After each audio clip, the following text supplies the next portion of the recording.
Baik, perkenalkan nama saya Satria Prayogo dengan NIM 2220424 Di sini saya ingin menjelaskan apa arti tentang kepemimpinan. Eh, Kepemimpinan bukan sekedar tentang jabatan atau kekuasaan, melainkan tentang bagaimana kita memberi pengaruh, eh, menginspirasi, dan membawa perubahan.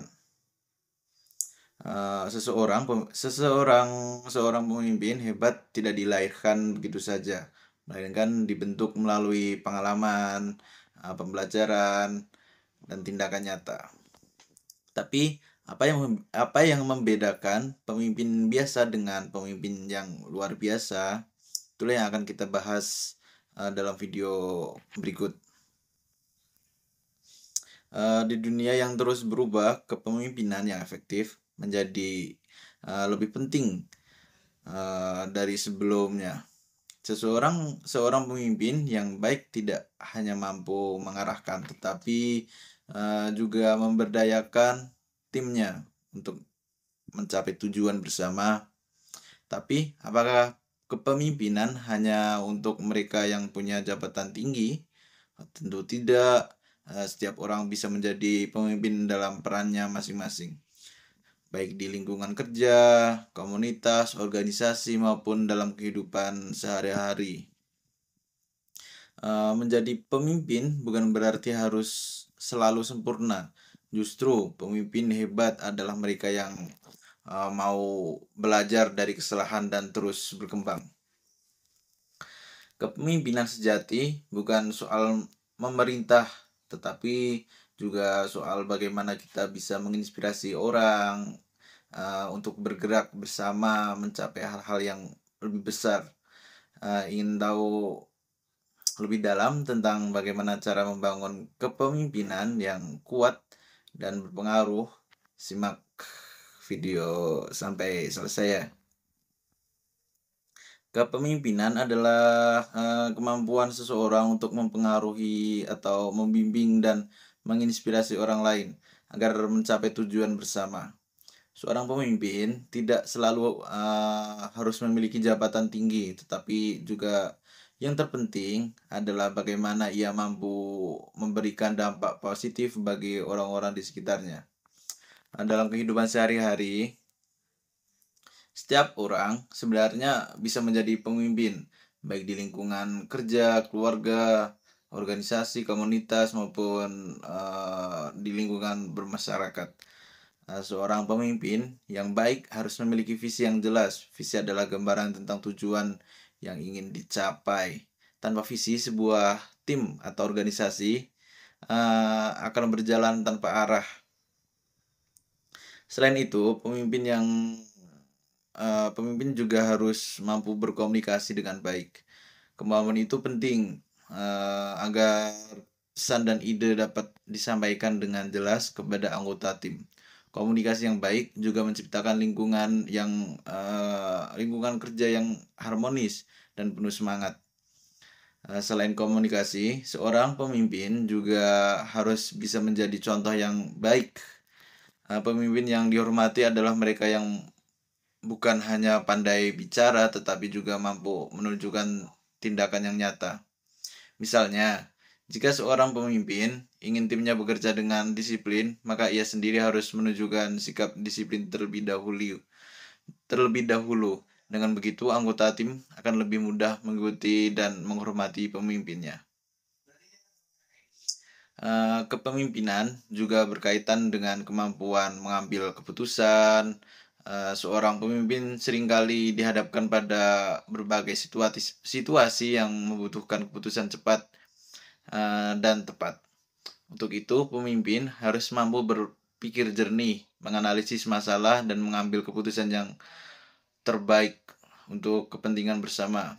Keputusan yang baik akan membantu tim mencapai tujuan dengan lebih efektif.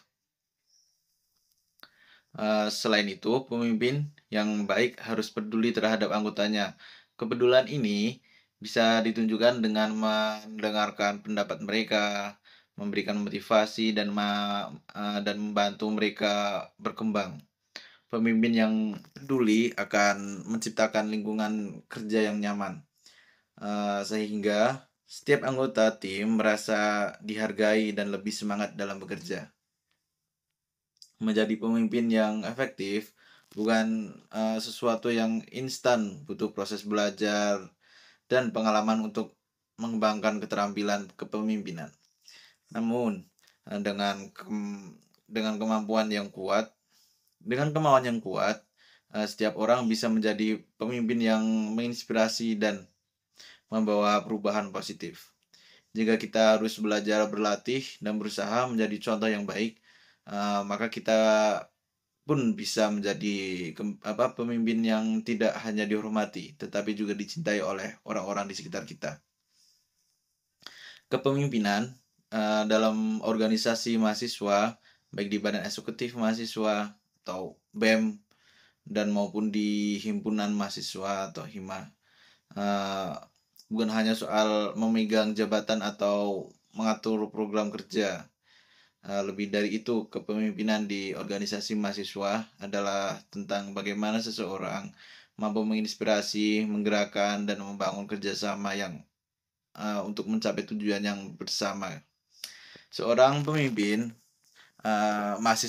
seorang pemimpin mahasiswa harus memiliki pemahaman yang kuat tentang visi dan misi organisasinya. Karena tanpa arah yang jelas, kegiatan yang dilakukan hanya akan berjalan tanpa tujuan yang nyata. Dalam organisasi mahasiswa, pemimpin harus mampu membangun komunikasi yang baik dengan anggotanya. Contoh seperti di BEM sebagai organisasi eksekutif dan himpunan mahasiswa sebagai representasi keilmuan memiliki struktur yang berbeda, tetapi juga keduanya membutuhkan komunikasi yang efektif. Agar setiap program dapat berjalan dengan baik, pemimpin harus mendengarkan aspirasi anggotanya, menampung berbagai ide, serta menyampaikan kebijakan dengan cara yang transparan dan mudah dipahami. Tanpa komunikasi yang baik, akan muncul kesalahpahaman yang bisa menghambat jalannya organisasi. Selain komunikasi, pemimpin di organisasi mahasiswa juga harus memiliki sikap tanggung jawab dan keteladanan. Dalam banyak kasus, anggota organisasi akan melihat bagaimana pemimpin bertindak sebelum mereka mengikuti arahannya. Ini contohnya seorang ketua BEM yang hanya memberikan perintah tanpa ikut terlibat dalam kegiatan akan kehilangan kepercayaan dari anggotanya. Begitu juga di himpunan mahasiswa atau hima, jika seorang ketua tidak aktif dalam diskusi akademik atau pengembangan keilmuan, maka semangat anggotanya untuk berkembang juga akan menurun. Oleh karena itu, peran pemimpin harus menjadi contoh yang baik dalam hal kedisiplinan, tanggung jawab, kerja keras, dan komitmen terhadap tujuan organisasi tersebut.